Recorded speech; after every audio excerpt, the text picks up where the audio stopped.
现在欢迎您来到高白手世界。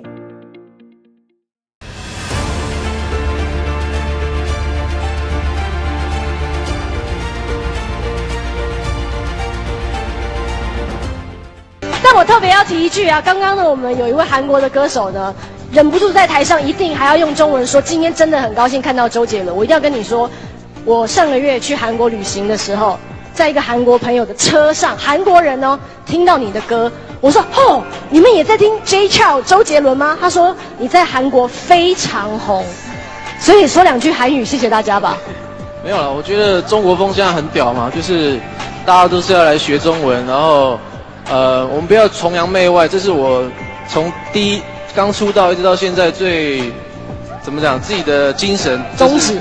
对，就是觉得身为中国人的骄傲就是应该我们要说中文，所以我英文不好，对。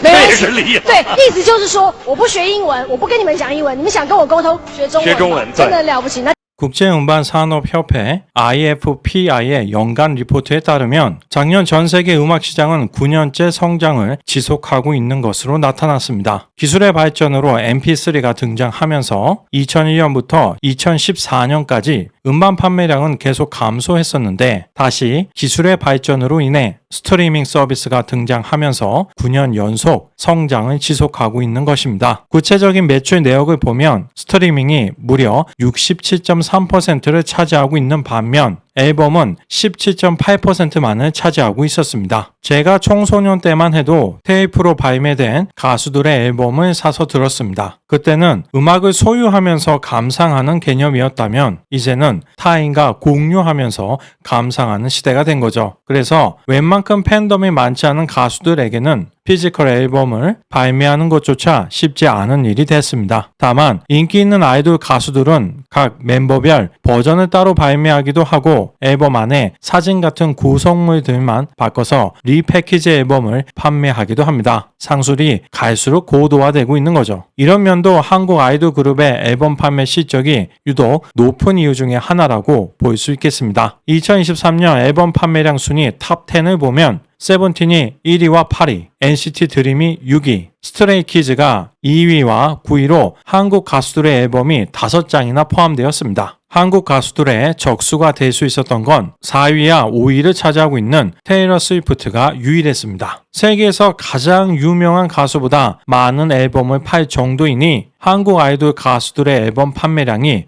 얼마나 될지 상상이 되시나요? 국내에서만 팔린다면 절대 이런 판매량이 나올 수 없습니다. 즉, 글로벌적으로 상당한 인기를 끌고 있다는 것입니다. 상업적으로 굉장히 큰 성공을 한 거죠. 현재 국제 음반 산업의 가장 큰 문제점은 스트리밍 서비스의 등장으로 인해 성장하고 있기는 하지만 1999년부터 2023년까지 24년 동안 매출액이 50%도 상승하지 못했다는 것입니다. 주요 원인 중에 하나는 유튜브의 등장이라고 봐야 할 것 같습니다. 유튜브에서도 얼마든지 뮤직비디오를 보거나 노래를 들을 수 있기 때문이죠. 더불어 유튜브 프리미엄 회원에 가입하면 유튜브 뮤직도 이용할 수 있습니다. 저는 넷플릭스하고 디즈니 플러스를 가입했는데 디즈니 플러스는 정말 아이들 디즈니 동화 보여줄 거 아니면 볼 거 없습니다. 그런데 의외로 BTS, 블랙핑크, 싸이, 엘튼 존, 테일러 스위프트 같은 가수 공연이나 뮤지컬들은 볼만한 게 있습니다. 이런 점도 대중들의 음반 소비에 부정적인 영향을 주는 부분이죠. 반면 공연 시장은 큰 성장을 거듭하고 있습니다. 그리고 현재 최고의 수익을 올리고 있는 가수는 테일러 스위프트죠. 작년 한 해 동안 디 에라스 투어로 10억 4천만 달러의 수입을 올렸다고 합니다. 그리고 노래와 공연만으로 10억 달러가 넘는 부를 축적한 최초의 음악인입니다. 피지컬 앨범 순위에 있던 한국의 아이돌들, 세븐틴, 스트레이키즈, NCT 드림도 사실 국내 방송에서는 잘 볼 수 없죠. 미국 팝스타들처럼 앨범만 내고 공연만 해도 엄청난 수익이 나니까요. 전 세계 음악 시장의 규모를 보면 1위 미국, 2위 일본, 3위 영국, 4위 독일, 5위 중국, 7위 한국이었습니다. 그리고 음악시장 크기 탑 10에 들어가는 국가들은 GDP 규모에서 상위 1위부터 13위까지 차지하고 있었습니다. 즉, 음악을 소비하기 위해서는 돈이 필요하다는 것을 정확하게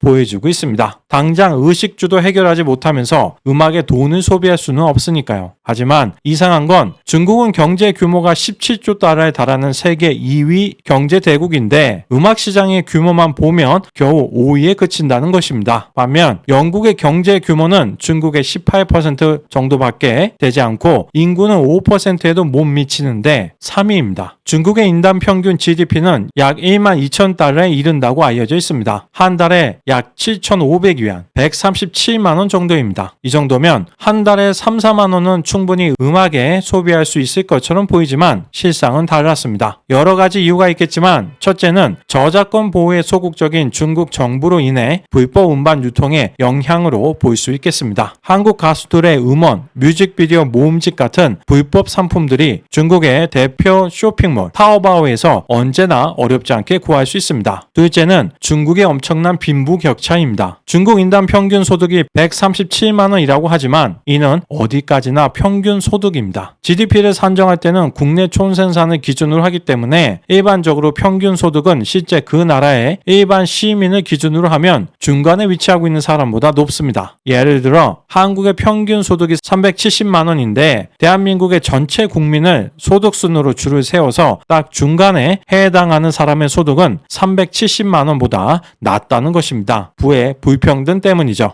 자본주의 국가가 겪는 가장 큰 문제입니다. 부를 추구하고자 하는 마음이 산업의 발전과 사회의 진보를 가져오지만 그로 인해 부익부, 빈익빈 상황이 발생하는 것입니다. 또한 공산국가의 부의 불평등은 그들의 이데올로기하고는 달리 자본주의보다 더 크게 발생합니다. 중국 14억 명의 인구 중 약 62%에 달하는 8억 7천만 명의 소득은 불과 월 2,000위안, 한화로는 37만 원에 불과합니다. 137만 원과 37만의 차이는 너무나도 지나친 거죠. 이처럼 중국의 대다수가 가난하니 음악 시장의 규모 역시 중국보다 작은 경제 규모를 가진 일본, 독일, 영국보다 작을 수밖에 없는 거죠. 한국의 경제 규모는 13위인데 음반 시장의 규모는 7위입니다. 물론 아이돌 음악에 너무 집중되어 있기도 하고 아직 세계 음악 시장에서 차지하는 비중도 작지만 이제는 K-팝을 충분히 하나의 장르로 볼 수 있게 된 것 같습니다. 솔직히 한국 정도 경제 규모의 국가에서 모든 음악 장르가 번성하기는 쉽지 않죠. 국제적인 성공을 위해서는 선택과 집중이 필요합니다. 또 한 가지 이상한 점은 한국은 7위, 중국은 5위인데 중국은 물론 중화권 전체로 봐도 세계적으로 인기 있는 가수가 없다는 것입니다. 쉽게 이야기해서 해외 투어를 돌면서 외화를 획득할 수 있냐는 거죠. 물론 이 수준에 올라와 있는 국제적인 가수들은 대부분 미국과 영국 국적이죠. 저스틴 비버, 테일러 스위프트, 콜드플레이 등 굳이 제가 언급하지 않아도 내한하는 가수들을 보면 알 수 있죠. 한국은 비록 가수들의 국제적인 인기 면에서 미국, 영국 가수들만큼은 안 되겠지만 BTS, 블랙핑크 등이 있기 때문에 미국, 영국에 이은 세계 탑3라고 말할 수 있습니다. 일본은 비록 그런 영향력을 가진 가수들이 없지만 대신 애니메이션 주제가 귀멸의 칼날이나 미야자키 하자오의 작품들이 전 세계적으로 소비되고 있습니다. 반면 중화권 최고의 스타 주거유는 중화권이 아니면 화교들이 많이 살고 있는 도시들로만 투어를 갑니다. 작년 앨범 판매 순위 10위 안에도 주거유는 물론 중화권의 가수는 단 한 명도 없었습니다. 여러 가지 이유가 있겠지만 그 중에서 첫 번째는 언어의 한계라고 볼 수 있겠습니다. 중국어는 국제 통용어가 아니기 때문에 불리하죠. 하지만 그건 한국도 마찬가지입니다. 적어도 중국은 한국보다 경제 규모는 10배 이상, 인구는 28배 이상이 많고 해외에도 많은 화교들이 거주하고 있다는 것을 감안하면 미스터리한 일이라고밖에 말할 수 없습니다. 한국의 이런 불리함을 극복한 방법은 K-팝이라고 불리우는 특정한 장르를 만들어낸 것입니다. 여러 명이 단체로 칼 군무를 하면서 노래를 하죠. 그리고 가사에 영어를 포함시키거나 아예 영어 노래를 부르기도 합니다. 합니다. 물론 아직까지는 전 세계적으로 K-팝 가수들의 영향력은 미국 가수들만큼은 안 되고 아델, 비욘세, 테일러 스위프트 등하고 비교하면서 실력을 폄하하는 사람들도 많지만 한국처럼 10대의 어린 소년, 소녀들이 단체로 국무하면서 그 정도의 완성도로 노래할 수 있는 가수들이 매년 수십 팀이 나오는 국가는 전 세계에서 한국밖에 없습니다. 두 번째는 자신의 경험을 후세들하고 나누고 싶어 하지 않는 이기주의입니다.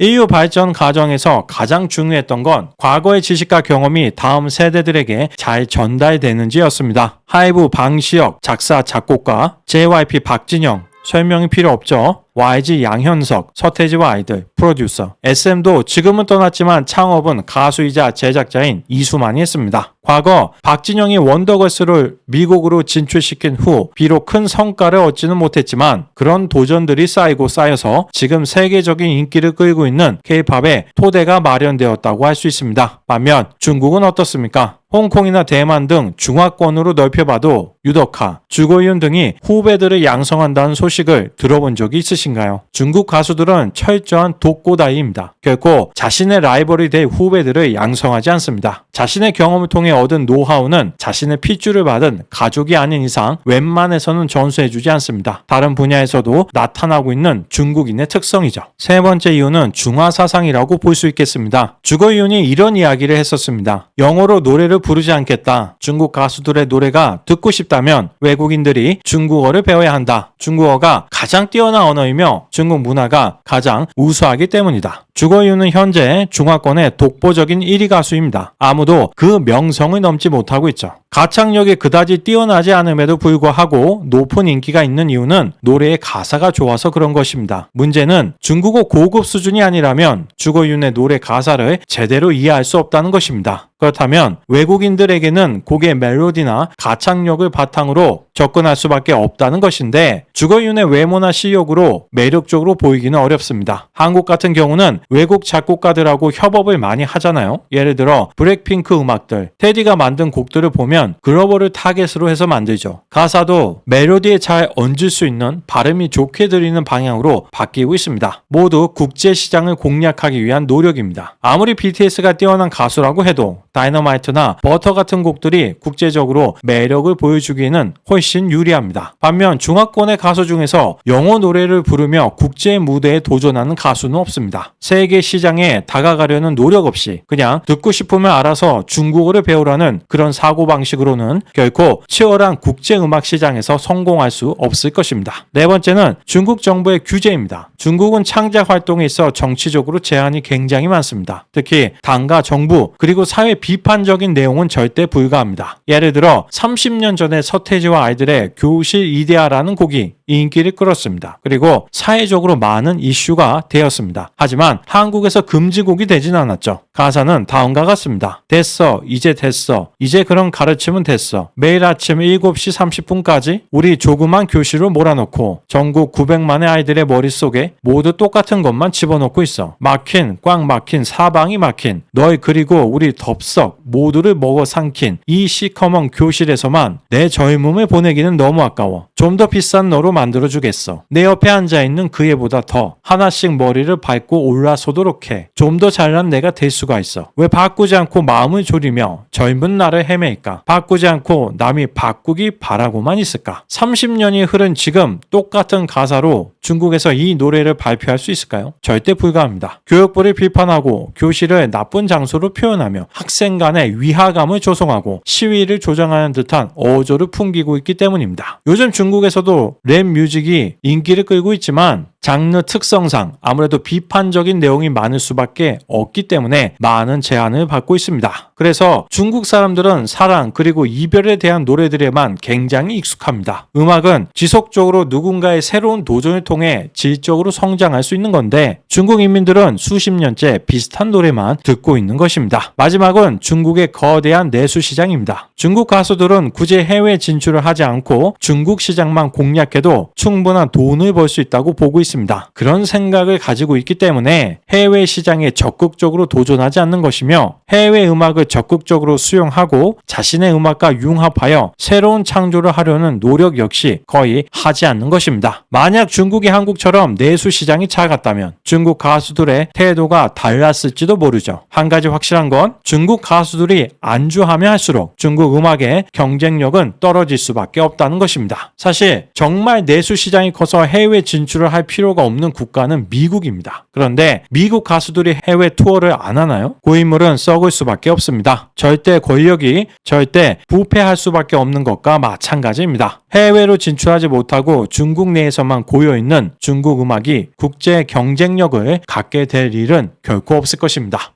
오늘 영상은 여기서 마치겠습니다. 시청해 주셔서 감사합니다.